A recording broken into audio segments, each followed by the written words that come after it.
Why do some medical groups thrive while others constantly struggle, even in the same market? Have you ever looked at two practices in the same city with similar physicians, similar patient populations, and similar payer contracts, and wondered why one group seems calm, strategic, financially healthy, and growing, while the other feels stressed, chaotic, reactive, and constantly fighting fires? That difference is rarely luck. Welcome to Medical Money Matters, the podcast where you can find experts, answers, and resources so that you can achieve mastery over the financial and business aspects of your practice. Hello, everyone. I'm your host, Jill Arena. I began my career in accounting and finance, and I have more than 30 years of experience running medical groups. I own and operate a national healthcare consulting and revenue cycle company, and I am the author of Physician Heal Thy Financial Self. In 2020, I co-founded the Physician Leadership Project, and in 2025, I released Physician's Edge, the first of its kind CME-accredited online business education for physicians. My passion is to increase financial and business literacy for physicians. Episode 184. Busy, burned out, and barely profitable? Here's what high-performing groups do differently. Part 1. Why do some medical groups thrive while others constantly struggle, even in the same market? Have you ever looked at two practices in the same city with similar physicians, similar patient populations, and similar payer contracts, and wondered why one group seems calm, strategic, financially healthy, and growing, while the other feels stressed, chaotic, reactive, and constantly fighting fires? That difference is rarely luck. High-performing medical groups think differently. They make decisions differently. They build systems differently. They lead differently. And they invest differently. And perhaps most importantly, they understand that success in healthcare today requires far more than simply being clinically excellent. Because, let's be honest, almost every physician group is working hard. That's not the differentiator anymore. The differentiator is operational intelligence. The differentiator is leadership. The differentiator is culture. The differentiator is the ability to think strategically instead of reactively. And today, we're going to talk about what high-performing medical groups actually do differently. Not from a theoretical textbook perspective, from the real-world trenches of healthcare operations. Because thriving organizations don't happen accidentally. They are built intentionally. One of the biggest differences you see immediately in high-performing groups is that they think long-term. Struggling organizations tend to operate in survival mode. Everything feels urgent. Everything feels reactive. Every problem quickly becomes a crisis. Leadership spends most of its energy responding instead of designing. And honestly, that's understandable in healthcare right now. Margins are shrinking. Staffing is difficult. Physician burnout is real. Payers are beyond frustrating. Regulations continue to increase. It's easy to become trapped in short-term thinking. But high-performing organizations resist that trap. Instead of constantly asking, how do we cut costs? They ask, how do we build a stronger organization 5 years from now? That mindset shift changes everything. Because fear-based organizations tend to make defensive decisions. They delay investments, avoid innovation, understaff teams, postpone upgrades, ignore leadership development, suppress spending. And while that may temporarily preserve cash flow, it often slowly weakens the organization operationally. High-performing groups understand something critically important. Healthcare is noble work. But medical groups are also businesses. And healthy businesses create healthier organizations. That's not greed, that's stewardship. Strong financial performance allows organizations to retain staff, invest in technology, improve patient experience, reduce physician stress, expand services, and strengthen communities. Financial health supports mission. And the strongest organizations understand that deeply. Another major difference is how high-performing groups think about staffing. This is a huge one. Many struggling organizations operate chronically understaffed, and often leadership believes they're being financially disciplined by keeping staffing ratios lean. But in reality, understaffing is frequently one of the most expensive operational mistakes a medical group can make, because understaffing creates hidden costs everywhere. It slows workflows, increases burnout, creates turnover, damages patient experience, reduces physician efficiency, increases errors, weakens communication, and eventually the organization starts losing money indirectly through operational dysfunction. High-performing organizations understand that strategic staffing is an investment, not simply an expense. They recognize that physicians should be practicing at the top of their license. A physician should not be spending enormous amounts of time on tasks that could be delegated appropriately to trained team members. When staffing is strong, physicians become more efficient. Documentation improves, patient throughput improves, communication improves, stress decreases, revenue cycle performance improves, and perhaps most importantly, physician cognitive overload decreases. That matters enormously. Because overwhelmed physicians make slower decisions, become more frustrated, and are far more vulnerable to burnout. Strong organizations understand this intuitively. And here's something else they do differently. They build teams, not just payrolls. They invest in retention. They develop leaders internally. They train people intentionally.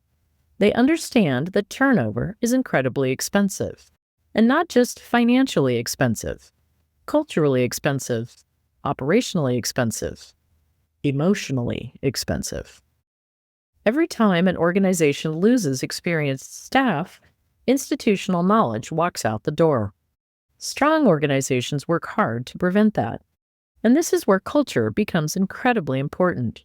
Culture is not fluff. Culture is operational infrastructure.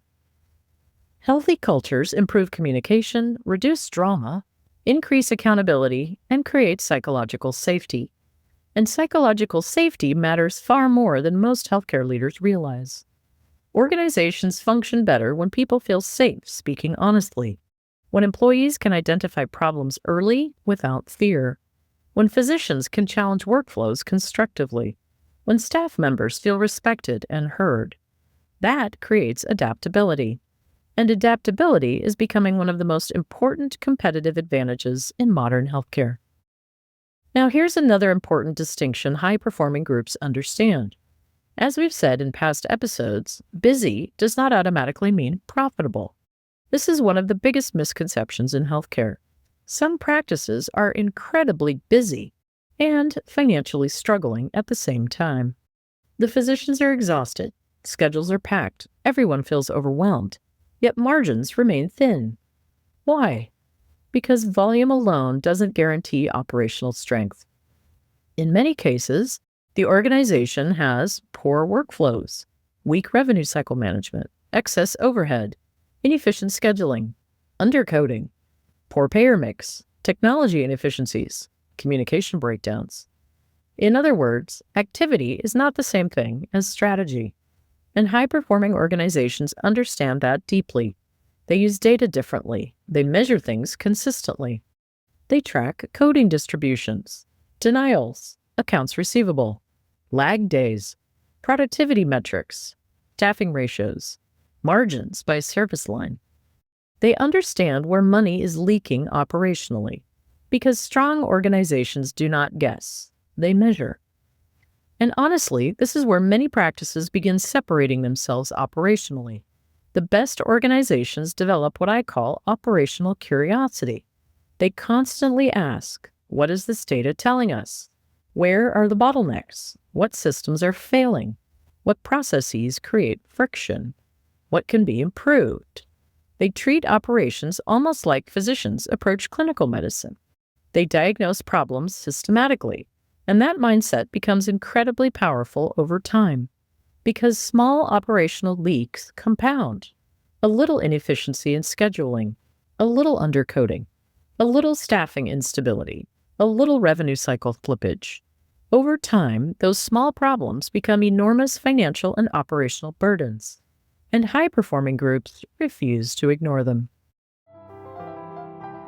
You're listening to Medical Money Matters, a weekly podcast brought to you by Healthy Practices, a healthcare consulting and revenue cycle company dedicated to keeping our clients independent. If you're looking for more ways to strengthen your business skills, check out Physician's Edge, the first of its kind CME-accredited online business education for physicians. It's a mini MBA online course designed to help you master the financial side of your practice. You can find that and more about how we support practices like yours at healtheps.com. That's www.healtheps.com. And don't forget to follow or subscribe so you never miss a new episode. Now here's where things get even more interesting, because once organizations become operationally mature, they start thinking differently about investment. Many struggling organizations develop what I would call financial fear paralysis. They become so focused on avoiding spending that they unintentionally stop growing. They postpone upgrades, delay hiring, avoid expansion, ignore technology improvements, stay understaffed, underinvest in leadership, and eventually the organization becomes stagnant. High-performing groups think differently. They understand the philosophy of spending money to make money. But, and this is critically important, they do not spend emotionally. They spend analytically. That distinction matters enormously. Strong organizations are rigorous about evaluating investments. They ask smart questions before making major decisions. Will this improve patient care? Will this improve physician efficiency? Will this improve margins? What operational burden does this create? Do we have staffing to support this? What is the long-term strategic value? What is the break-even timeline? What is our return on this investment at 1 year? 3. Could our money do better being invested elsewhere? And they apply this thinking to everything: new equipment, technology upgrades, ancillary services, new providers, service line expansion, additional locations, AI tools, and workflow systems. High-performing organizations understand that strategic investment is often necessary to remain competitive. But they also understand that not every bright, shiny object deserves investment. That balance is important. For example, organizations may evaluate adding imaging, infusion services, physical therapy, ambulatory surgery, chronic care management, remote patient monitoring, med spas, or weight loss programs. But the decision isn't emotional, it's analytical. Strong organizations perform rigorous financial modeling.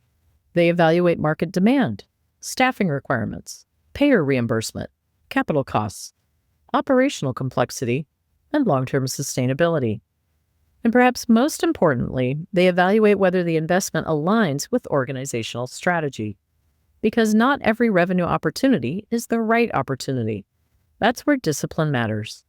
And high-performing groups also understand the importance of diversified revenue. This is becoming increasingly important in modern healthcare. Practices dependent on only one revenue stream become vulnerable, especially when reimbursement pressures increase. Strong organizations diversify intelligently. They create multiple streams of revenue strategically: ancillary services, employer contracts, telemedicine, direct pay services, educational offerings, real estate ownership, membership models, consulting, and specialty programs. Diversification stabilizes organizations. It reduces payer dependence, strengthens cash flow, improves enterprise value, creates operational resilience, and for independent practices especially, diversification can become one of the keys to long-term survival. Because independence requires strategy now. The days when clinical excellence alone guaranteed success are largely gone. Today, sustainability requires operational sophistication, and the organizations that recognize that early tend to thrive. Next week, we're going to continue this conversation by talking about how high-performing groups scale intelligently, develop physician leaders, strengthen revenue cycle operations, and build organizational cultures that attract and retain great people. Because growth without leadership creates chaos, and some of the most important differences between struggling and thriving organizations have nothing to do with medicine at all. Thanks so much for joining me for this episode of Medical Money Matters. If this conversation resonated with you, share it with a physician leader, administrator, or colleague who needs to hear it. And if you haven't already, be sure to subscribe so you never miss an episode. Until next time. Before we wrap up, if you're listening to this and thinking, it's not just one thing, there are multiple parts of my practice that could be running better, I want you to know that you're not alone. Most physicians were never taught how to run the business side of medicine, and yet you're expected to lead complex, multi-million-dollar organizations. That's not a personal failing, it's a systems gap. At Healthy Practices, our operational and strategic consulting is designed to help you close that gap. We work alongside physicians and leadership teams to bring clarity to the business. Everything from workflow and staffing models to financial performance, growth strategy, and long-term planning. The goal is to help you move from reactive and overwhelmed to structured, intentional, and in control. For some practices, that means solving immediate operational pain points. For others, it's about stepping back and building a clear strategy for sustainable growth, profitability, and leadership development. And often, it's both. Because when your systems, your people, and your financial performance are aligned, everything gets easier. Decisions become clearer, teams function better, and the day-to-day stress starts to come down. So if you're ready to take a more intentional look at how your practice is operating and where it could go next, I'd encourage you to reach out and start the conversation. You can find more information in the show notes or at healtheps.com.